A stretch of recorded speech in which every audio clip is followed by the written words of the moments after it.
El colapso económico y social de Venezuela no tiene precedentes en el mundo. En solo 6 años su economía se ha contraído a 1/3 de lo que era en 2013. En consecuencia, casi el 90% de sus habitantes se encuentra en pobreza y el 52% en la miseria extrema. Para 2020, 8 millones de venezolanos, la cuarta parte de la población, habrá huido del hambre, la delincuencia y la represión de su país, según un reporte más reciente de la OEA.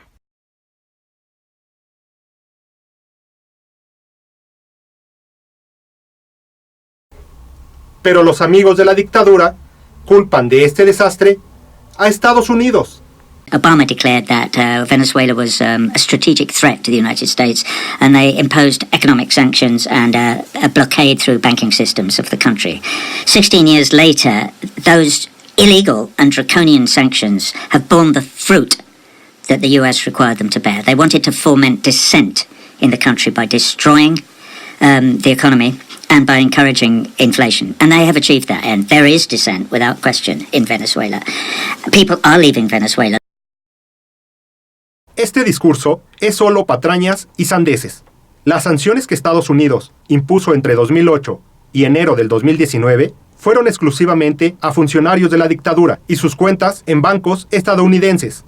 Fue hasta febrero del 2019 que Estados Unidos dejó de comprar petróleo a Venezuela. Fuera de eso, nada impide la importación desde Venezuela de cualquier bien o servicio ni sus exportaciones. Pero antes de que Estados Unidos dejara de importar petróleo, la crisis económica ya tenía años devastando al país. El desastre venezolano es 100% culpa del régimen chavista, el cual cometió 3 grandes crímenes. 1. Ataque a la propiedad privada. 2. Corrupción e incompetencia colosales. 3. Hiperinflación. Chávez y Maduro expropiaron, esto es, robaron a sus legítimos propietarios las 1.359 empresas más productivas de Venezuela y 6 millones de hectáreas de las mejores tierras. A esto se sumaron otros ataques contra los derechos de propiedad, como la imposición de controles de precios para obligar a vender por debajo de los costos de producción y las regulaciones e inspecciones expropiatorias. Los efectos de este ataque fueron, primero, que la gran mayoría de las empresas expropiadas estén cerradas y el resto produciendo mucho menos y operando con pérdidas y las tierras expropiadas estén improductivas. 500 de las empresas expropiadas eran la base de la industria alimentaria. Antes de las expropiaciones, productores venezolanos satisfacían el 70% de la demanda de alimentos. Hoy apenas alcanzan a satisfacer el 20%. De ahí la escasez de todo y el hambre. El segundo efecto del ataque contra los derechos de propiedad fue el cese del flujo de inversión extranjera, la fuga de capitales y la destrucción de cientos de miles de empresas. En 1998 había en Venezuela más de 800.000 empresas, ahora hay menos de 200.000. Hoy la producción de la industria manufacturera es apenas el 5% de lo que era 20 años atrás. Por eso el 44% de la fuerza laboral venezolana está desocupada. Desde 1999 y hasta la fecha, Venezuela recibió más de $1 billón por la exportación de petróleo. Sin embargo, los hospitales carecen de lo indispensable. Solo el 23% de la población tiene abasto regular de agua potable. El país está la mayor parte del tiempo sin electricidad y la producción de petróleo, la principal fuente de divisas, cayó de una producción diaria de 3.2 millones de barriles en 1998 a menos de la cuarta parte, 700.000 en la actualidad. ¿Cómo pudo ocurrir esto si Venezuela recibió un diluvio de petrodólares? La razón es simple, la infinita corrupción del régimen chavista. Según exfuncionarios de primer nivel, del $1 billón los socialistas se robaron 300.000 millones. Pero además a Cuba y otros países se les ha subsidiado con $200.000 millones durante 2 décadas. Pero para aumentar el saqueo, el régimen comete un crimen más contra su pueblo, la hiperinflación. Esta no puede ser impuesta desde afuera y nunca lo ha sido.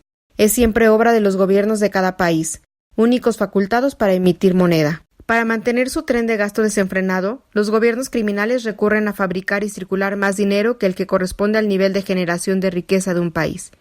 De ese dinero extra, el primero en gastarlo es el gobierno. Pero para los gobernados, el resultado es el opuesto. Aunque tienen más dinero, les alcanza para comprar menos que antes. La inflación no es más que un impuesto disfrazado. Todo lo que la gente pierde es lo que el gobierno le quita con la perversión de la moneda. Para tener una idea de la magnitud del saqueo cometido por la dictadura contra los venezolanos, considérese que entre 2007 y 2018 En México, el dinero en circulación aumentó 2.3 veces, mientras que en Venezuela aumentó 2.587 veces. Por eso en México, la inflación en 2018 fue del 4% y en Venezuela de más de 1.000.000%. De este modo, en México, el salario mínimo mensual equivale a $153, mientras que en Venezuela equivale a $5. Quien expropió y destruyó empresas venezolanas no fue Estados Unidos, sino el régimen chavista. No fue Estados Unidos quien robó $300.000 millones y regaló $200.000 millones a Cuba y a otros países satélites, sino fue Chávez y Maduro. Y quien sigue robando a los venezolanos el pan de cada día con la hiperinflación no es Estados Unidos, sino la dictadura